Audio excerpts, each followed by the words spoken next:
Selamat pagi, selamat hari Minggu. Silakan duduk, Bapak sering kasih oleh Tuhan. Tema kita tahun ini adalah growing up, bagaimana kita bertumbuh. Dan di bulan ini saya ingin membahas tentang the power of seeing, kuasa dari melihat. Jadi kalau kita mau bertumbuh, kita harus belajar dengan melihat. Karena kalau kita udah gak bisa melihat, kita mau bertumbuh seperti apa, menjadi apa, sulit sekali kita menjalani hari-hari kita, membuat perencanaan dan sebagainya.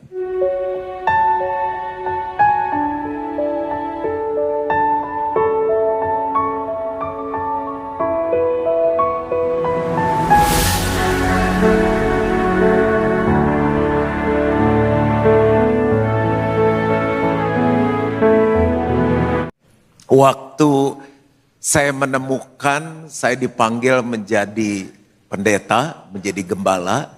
Tadinya mimpi saya kan jadi pebisnis, makanya S1 saya ambil sekolah manajemen.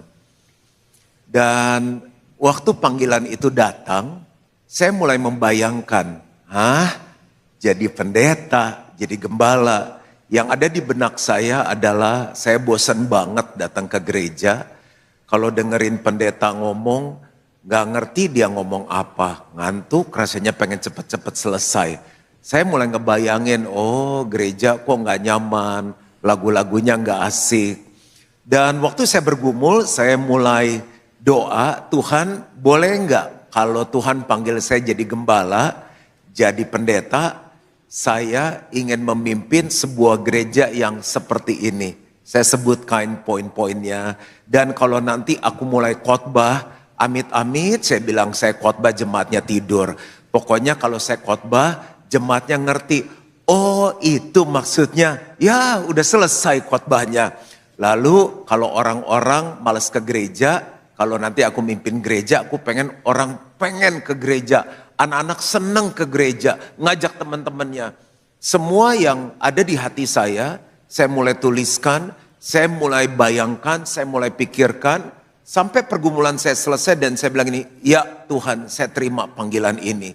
Dan itu terjadi puluhan tahun yang lalu saat saya lulus tahun 1994. Berarti sudah berapa tuh? 32 tahun yang lalu.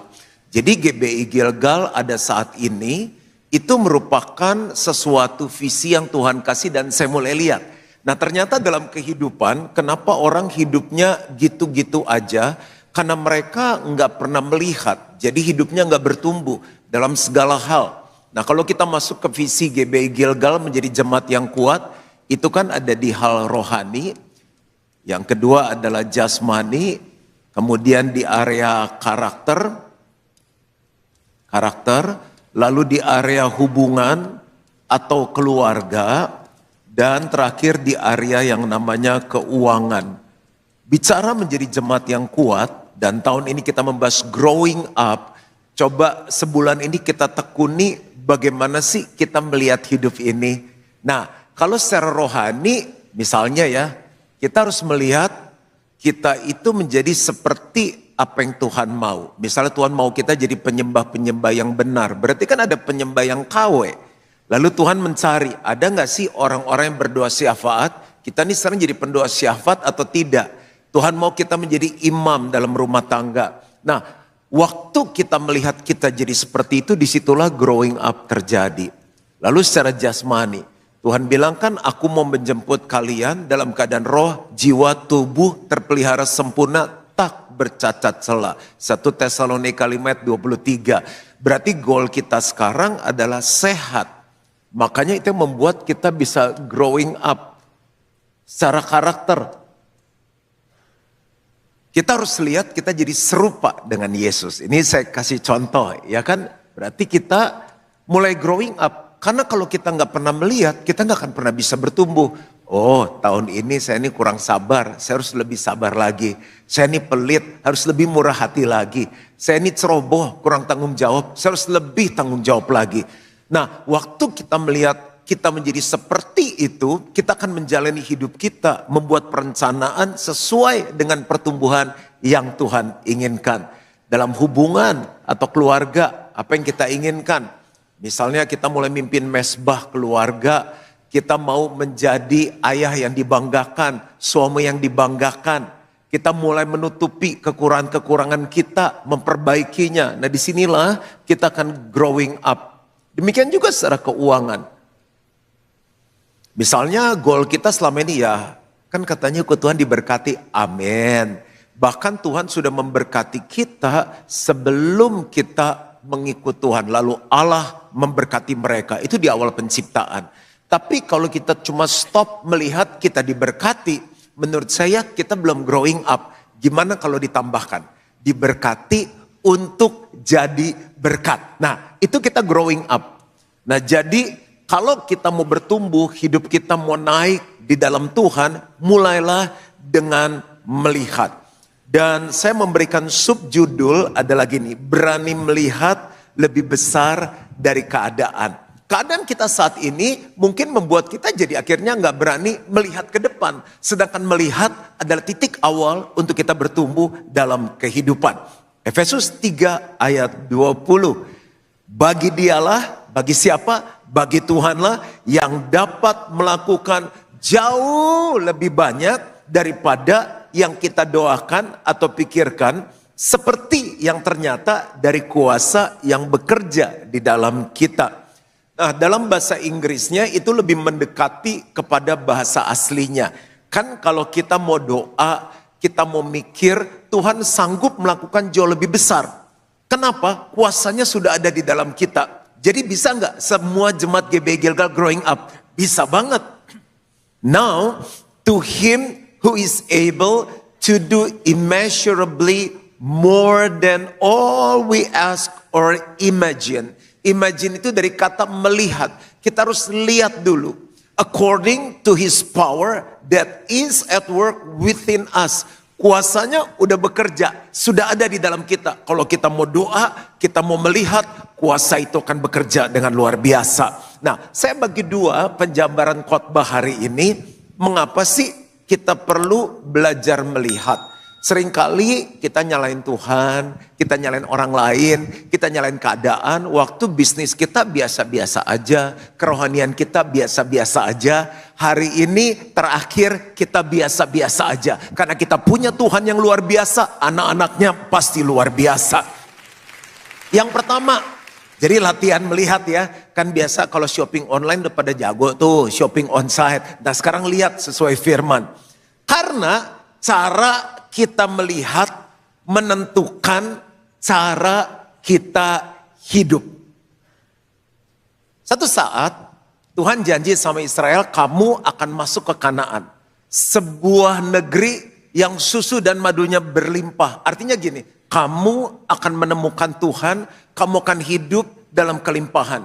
Tapi sebelum masuk, kamu ngintai dulu ya, kata pemimpinnya. Lalu ada 12 suku kan, yang 10 waktu ngintai, dia bilang gini, wah bagus banget memang, cuma parah, tantangannya besar.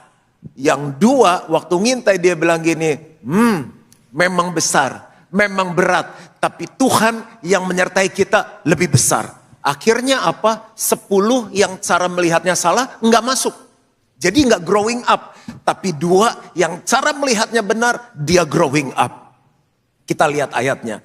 Bilangan 13 ayat 33. Juga kami lihat di sana orang-orang raksasa. Artinya tantangan di bisnis besar, kompetitor besar. Aduh, stok cowok dikit sekarang, mana bisa kita dapat jodoh lagi. Sedangkan menikah adalah inisiatif dari Tuhan.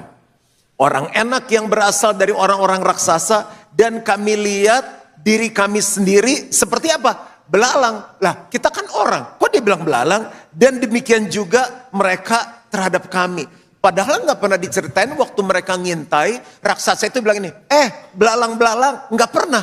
Kita sendiri sudah inferior, kita sendiri udah minder. Hari ini saya mau kasih tahu bahwa kita adalah anak dari Bapa di surga. Bapa kita yang punya langit bumi beserta segala isinya. Kita adalah orang-orang yang luar biasa. Baru mau maju dengar berita, Amerika dan Israel serang Iran. Aduh, bagaimana ini? Nanti harga emas gimana? Harga minyak gimana? Tenang, kendali dan masa depan ada di tangan Tuhan. Tujuan kita adalah melihat. Kayaknya nggak bisa dagang makanan lagi, restoran sebelah tutup, kedai makanan tutup. Justru waktu semua tutup, tinggal kita yang laku. Karena selama orang hidup, orang makan. Nggak harus amin sih, cuma belajar ngeliat aja.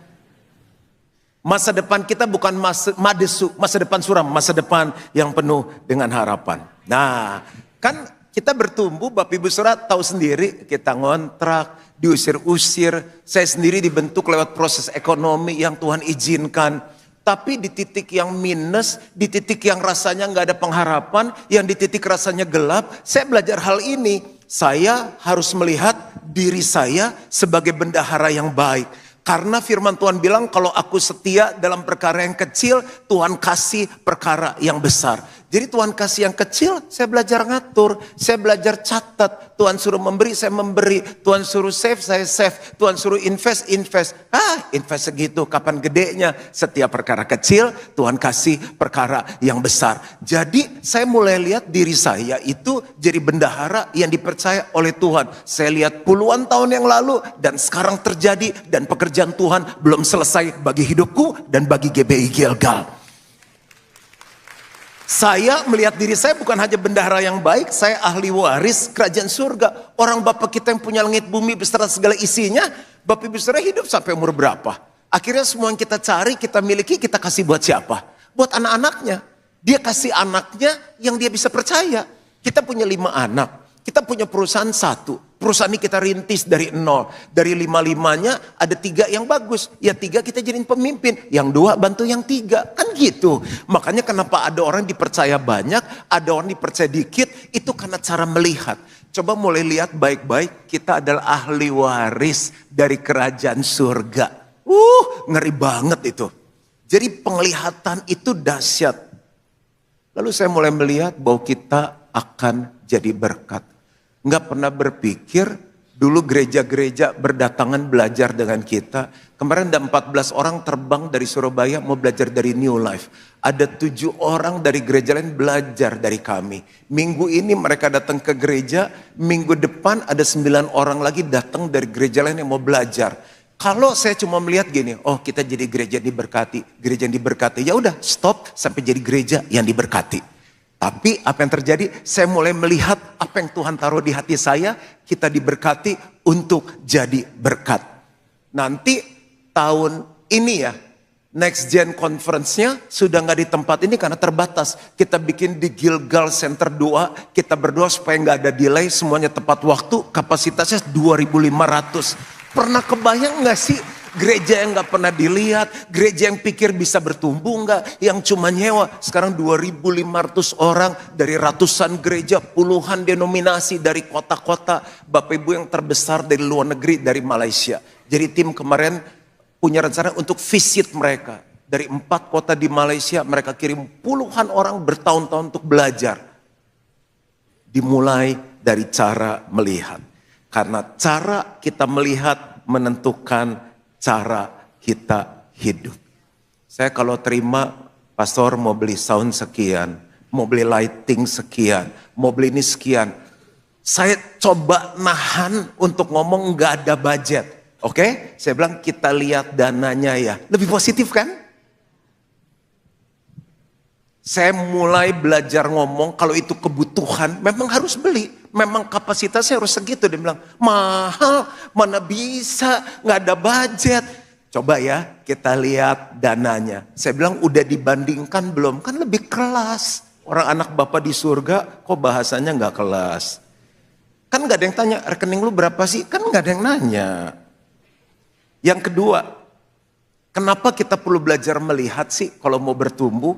Karena Tuhan sering bekerja dengan mengubah cara kita melihat dulu. Kita kalau ngegedein anak, besarin anak, dia nggak rubah cara pandangnya, cara melihatnya susah. Kita mau kirim sekolah ke luar negeri, kita mau kasih bisnis yang besar. Ah udahlah, bantu papi aja. Enggak, kamu nih papi rintisin bisnis, dia nggak bisa ngelihat jadi leader. Cara melihat itu penting banget. Satu saat Israel mau diserang. Musuhnya besar banget. Atau kita baca ayatnya deh ya. 2 Raja-Raja 6 ayat 15 sampai 17. Ketika pelayan abdi Allah bangun pagi-pagi dan pergi keluar, maka tampaklah suatu tentara dengan kuda dan kereta ada di sekeliling kota itu. Lalu berkatalah bujangnya itu kepadanya, celaka Tuanku. Ayo, siapa yang lihat keadaan suka bilang celaka. Matang lu. Kenapa tuh cowok yang datang ke rumah gitu. Tenang aja. Matang lu, kontrak dinaikin. Matang lu, sebelah buka, lebih gede lagi, lebih ramai lagi. Tenang aja. Apa yang akan kita perbuat? Nih jawab tuannya, jangan takut. Semuanya bilang jangan takut. Sebab lebih banyak yang menyertai kita daripada yang menyertai mereka. Lalu berdoalah Elisa, ya Tuhan bukalah kiranya matanya supaya ia melihat.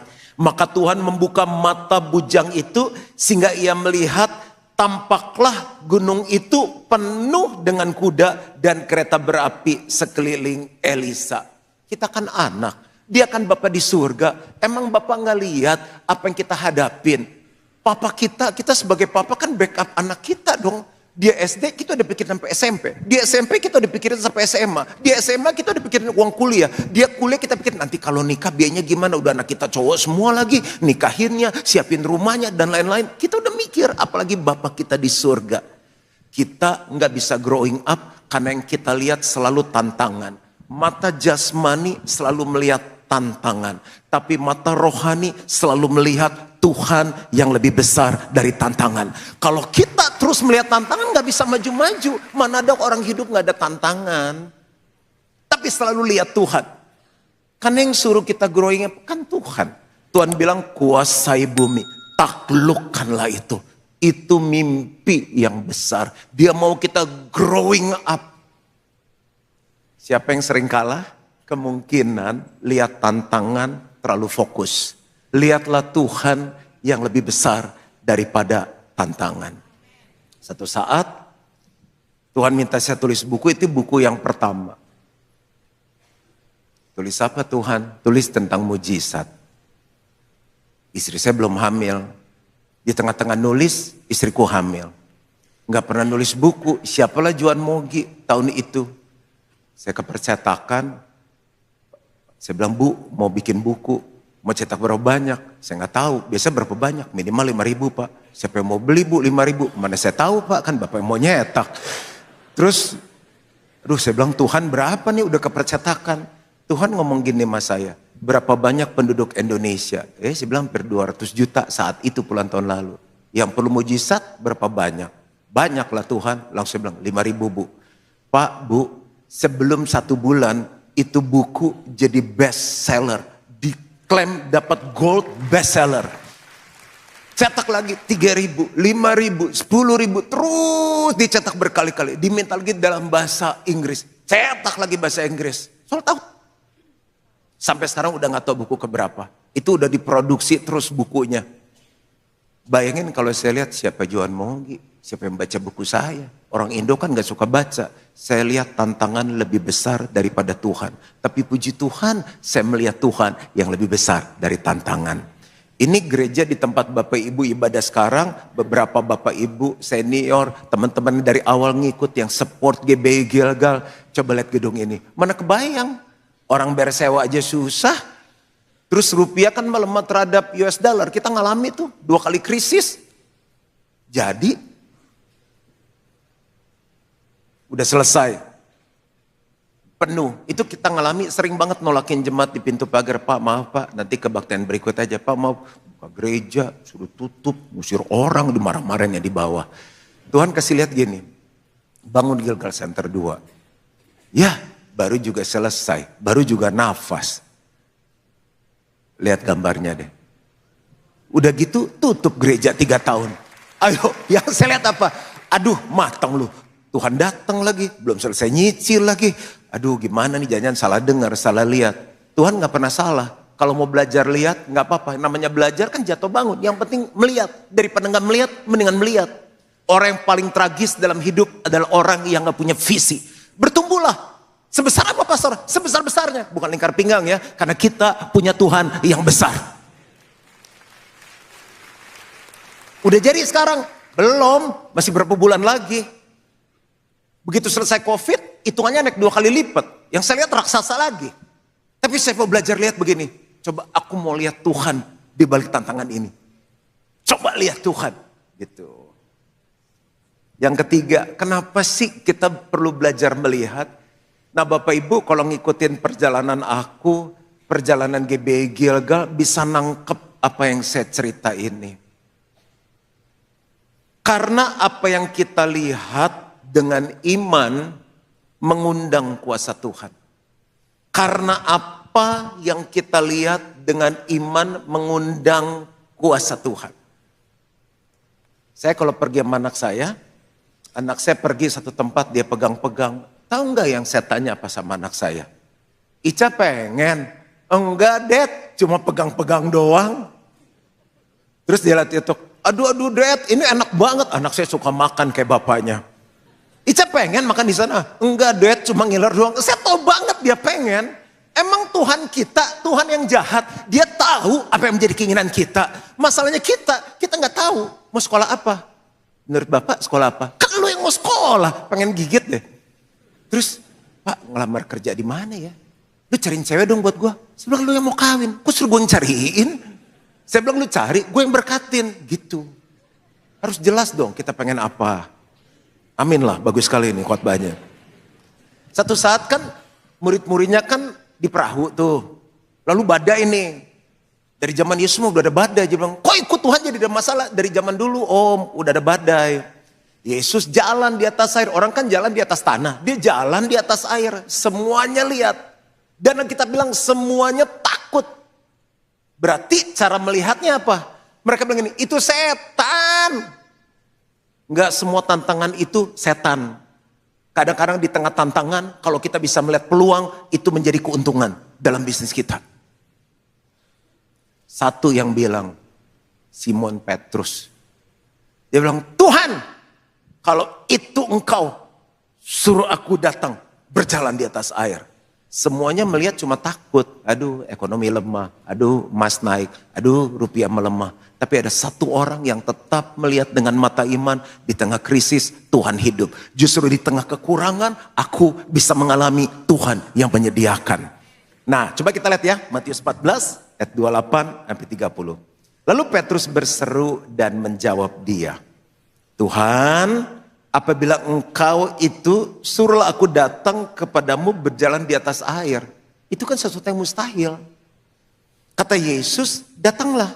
Maka Petrus turun dari perahu dan berjalan di atas air mendapatkan Yesus. Tetapi ketika dirasanya tiupan angin, takutlah ia dan mulai tenggelam lalu berteriak, Tuhan tolonglah aku. Kalau mau maju dalam hidup, waktu kita baca firman, kan kita dapat rema. Mulai lihat itu. Yesus keliling menyelamatkan banyak orang. Kita anaknya. Masa kita udah keliling Jakarta 30 tahun gak ada yang selamat? Sekarang mulai lihat gini, aku kan anak Yesus, ya kan? Yesus di dalam aku. Berarti setiap kali aku keliling, lagi ngelobi orang, lagi jualan, lagi marketing, lagi padel, lagi golf, pasti harus ada orang diselamatkan. Nah cara kita melihat menentukan kuasa Tuhan bekerja. Yesus kemana-mana keliling doain orang sakit dan orang itu sembuh. Orang buta melihat, orang lumpuh berjalan. Kita udah hidup 30 tahun, 50 tahun, udah keliling ketemu orang sakit. Kok belum lihat kesembuhan? Kok belum lihat mujizat? Sedangkan kuasa itu ada di dalam aku. Tanda-tanda ini menyertai orang yang percaya. Orang itu menumpangkan tangan atas orang sakit dan orang itu akan sembuh. Berarti saya belum melihat nih. Sekarang kalau lihat orang sakit, saya mau lihat Tuhan pakai saya menyembuhkan. Jadi kalau ada orang sakit, bro, boleh saya doain? Boleh. Dalam nama Yesus, aku lepaskan kuasa kesembuhan. Mujizat terjadi. Amin. Kita lihat kuasa Tuhan menyertai. Tuhan lihat, kita lihat Tuhan lakukan apa lagi? Dia rubah air jadi anggur. Dia kasih makan 5.000 orang. Laki-laki belum termasuk perempuan, belum termasuk mbak, sus dan supir. Semuanya makan sampai kenyang. Sisa 12 bakul cuma dari 2 ikan dan 5 roti. Berarti dari apa yang aku punya, kalau aku melihat itu bertumbuh, bermultiplikasi, aku bisa lakukan. Mungkin modalku cuma 2.500.000, kan 2 ikan dan 5 roti.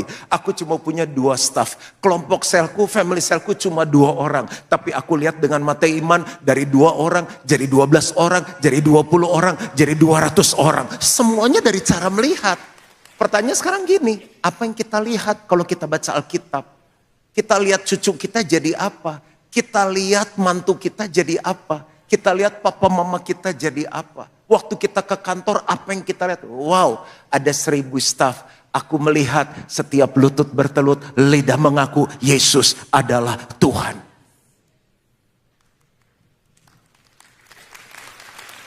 Coba deh, kenapa orang dalam hidup nggak bertumbuh? Cuma karena cara melihatnya tidak dilatih. Nah, banyak orang Kristen bertumbuhnya cuma di area keuangan. Oh iya lu, setelah saya ikut Tuhan, naik. Aset saya dari 1 jadi 3, bagus om. Dari 1 triliun jadi 10 triliun, bagus om. Kan kita gak bawa itu nanti ketemu dengan Tuhan. Masa kuasa Tuhan cuma dipakai untuk meningkatkan aset dan jumlah cash dalam hidup kita, rohaninya harus naik dong. Coba sekarang yang lagi duduk di gereja, lihat. Pastor John khotbah, kalau aku naik khotbah, aku khotbah lebih bagus dari dia. Terus dia suruh duduk aja, begitu gak apa-apa saya mah. Itu yang nyanyi-nyanyi itu bagus. Aku bayin aku lagi nyanyi sama mereka. Sing out, the Lord is here. Wah, aku goyangnya bisa lebih hot, pastor. Bagus, naiklah nyanyi. Coba bayangkan yang itu. Jadi jangan cuma di keuangan doang. Jasmani. Jangan kita lihat cuma Crestor, obat gula, obat darah tinggi. Bisa sehat, bisa sehat. Tuh kan yang sehat gak amin. Bisa sehat. Lah Yesus mati di kayu salib kan dia menderita sakit. Supaya oleh bilur-bilurnya kita yang sakit jadi sembuh. Kok senang sih jadi sakit? Nih lihat nih obat aku, nih lihat nih obat aku, bangga banget. Nih obat dari gue udah ganti 3 kali. Ini import punya gak ada. Lu punya mah yang murahan, mau punya orang miskin. Lu bangga banget sama fit. Terus pamer kehamilan. Celana lu 38, gue punya 40 nih. Lu udah pakai celana karet nih. Tapi ini S nih Amerika punya. Banggakan kehamilan.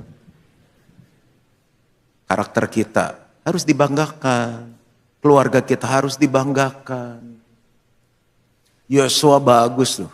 Dia bilang, tapi aku dan seisi rumahku, kami akan melayani Tuhan.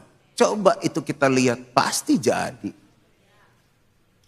Anak gue mau bagus, gak fanatik. Dia mah gak ke gereja, dia mah netral. Tapi orang baik banget anak gue. Orang baik gak selamat. Yang selamat orang yang dibenarkan oleh kuasa darah Yesus.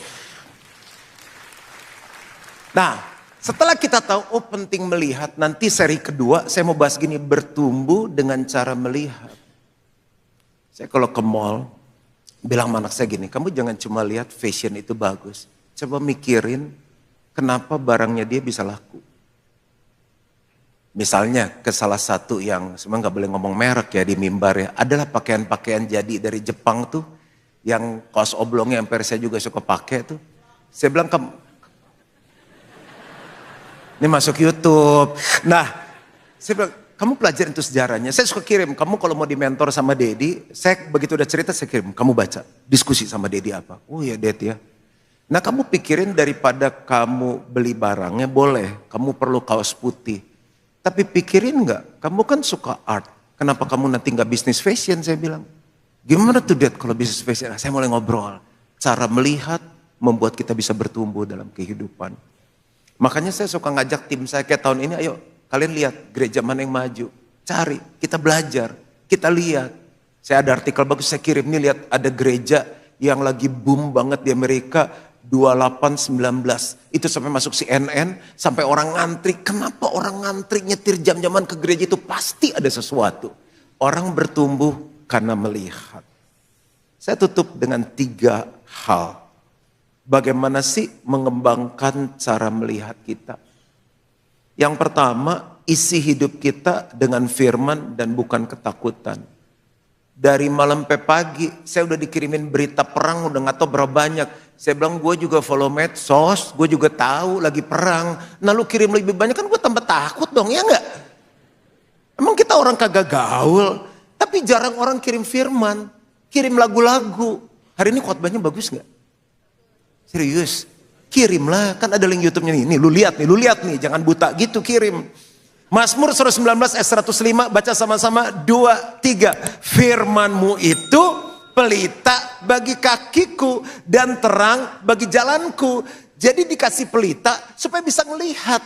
Yang saya alami, saya orang yang inferior, saya orang yang introvert, saya orang yang minder, orang yang gak punya apa-apa, bukan siapa-siapa. Kenapa sekarang jadi seperti gini? Karena saya banyak melihat firman. Waktu saya baca firman, firman itu jadi rema, saya mulai lihat. Juan Mogi dipakai dahsyat oleh Tuhan. Juan Mogi jadi berkat. Itu yang membuat saya bisa terus melangkah. Emang Bapak Ibu pikir, gue mikirin khotbah sampai akhir tahun, temanya udah. Tapi saya mesti duduk Tuhan bicara. Saya mau khotbah apa? Ini ke depan gimana? Juan Mogi siapa yang terusin? Saya mesti pikirin banyak. Tapi firman Tuhan yang membuat saya keluar dari ketakutan dan terus melihat masa depan. Banyak ide-ide saya tuh keluar lagi baca firman. Oh bukan buku baca manajemen, saya baca buku manajemen. Oh bukannya baca buku leadership, saya baca buku leadership. Tiap kali saya travel, saya ke airport, saya lihat buku. Saya beli, saya baca.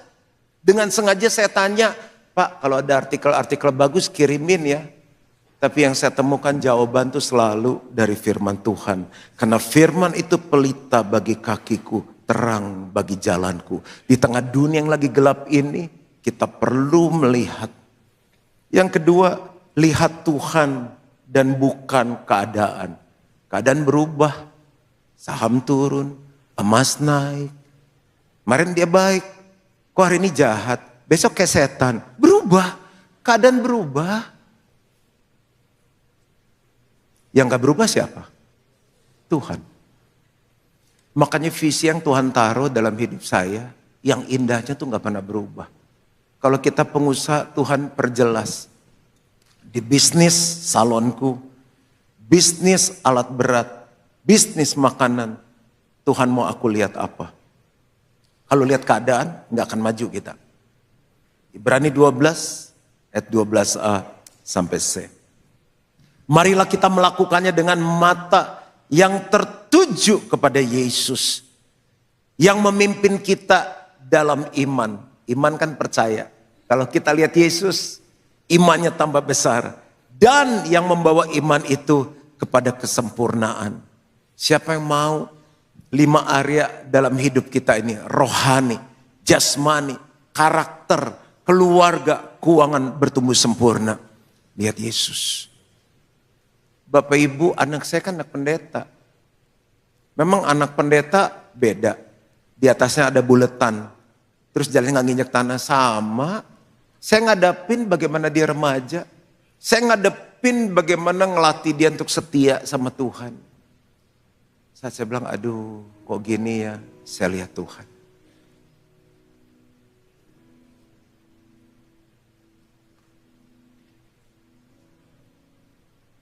Ngadepin proyek Gilgal Center 2. Kalau kami gak lihat Tuhan, gak bisa. Dan yang ketiga, yang terakhir. Mau growing up, mau melihat, mulai melihat masa depan kita dengan iman. Yeremia 29 ayat 11. Jangan pergi lagi ke tukang ramal. Jangan lihat lagi horoskop. Mari kita baca ini sebagai pegangan kita seumur hidup kita. Jemaat Gilgal yang terkasih, 1, 2, 3. Sebab aku ini mengetahui rancangan-rancangan apa yang ada padaku mengenai kamu. Demikianlah firman Tuhan. Yaitu apa? Rancangan damai sejahtera. Dan bukan rancangan kecelakaan. Untuk memberikan kepadamu hari depan yang penuh harapan. Siapa yang percaya hari depan kita penuh dengan harapan? Terjadi sesuai dengan iman kita dan Tuhan memberkati. Mari bangkit berdiri sama-sama. Sekali kita tepuk tangan yang paling meriah untuk Tuhan kita yang luar biasa. Open the eyes of my Say, I want to see. Come on, church. I want to see. Open the eyes. Oh, open the eyes of my heart, Lord. Open the eyes of my heart. I want to see. Yes. I want to see. To see you high and lifted up, shining in the light of your glory. Pour out your power and love as we sing holy, holy, holy. To see you high and lifted up, shining in the light of your glory. Amen. Pour out your power and love as we sing holy, holy, holy. Open the eyes of my heart, Lord. Open the eyes of my heart. I want to see you. I want to see you. Open the eyes of my heart, Lord. Open the eyes of my heart. I want to see you.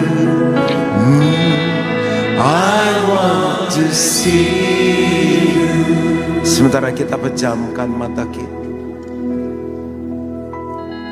Apa yang aku hidupi? Bagaimana Gilgal saat ini ada? Karena aku belajar melihat apa yang Tuhan taruh di hatiku. Puluhan tahun yang lalu saat dia panggil aku. Dan itu jadi. Tuhan yang sama ada di dalam kita. Bapak gak pernah happy lihat anaknya sakit, susah, bisnisnya hancur, keluarganya berantakan. Tapi dia mau kita belajar melihat. Mata jasmani selalu melihat masalah, tantangan lebih besar. Tapi mata rohani selalu melihat Tuhan yang lebih besar. Mimpilah besar karena kita punya Tuhan yang besar. Bagi Tuhan yang sanggup melakukan jauh lebih banyak dari yang kita pikirkan atau yang kita lihat. Sesuai dengan kuasa yang bekerja di dalam kita. Kalau Bapak Ibu gak keberatan, boleh gak tumpangin tangan di mata kita seperti yang saya buat. Aku berdoa saat ini, setiap selubung-selubung yang menutupi mata jasmani mereka, sehingga mereka selalu melihat masalah lebih besar dari Tuhan. Selubung itu aku cabut keluar di dalam nama Tuhan Yesus. Saat mereka menumpangkan tangan di mata mereka, aku melepaskan pengurapan yang baru. Mulai saat ini mereka melihat Tuhan yang lebih besar dari masalah mereka. Mereka melihat masa depan yang penuh harapan. Mereka melihat bisnis mereka bertumbuh, keluarga mereka pulih, anak-anak mereka menjadi anak-anak yang takut akan Tuhan. Mereka gak melihat obat-obatan lebih berkuasa, tapi mereka melihat darah Yesus menyembuhkan tubuh mereka. Aku berdoa, celikkan setiap mata rohani lebih lagi. Aku melepaskan berkat ini di dalam nama Yesus. Dan semua yang percaya sama-sama katakan amin.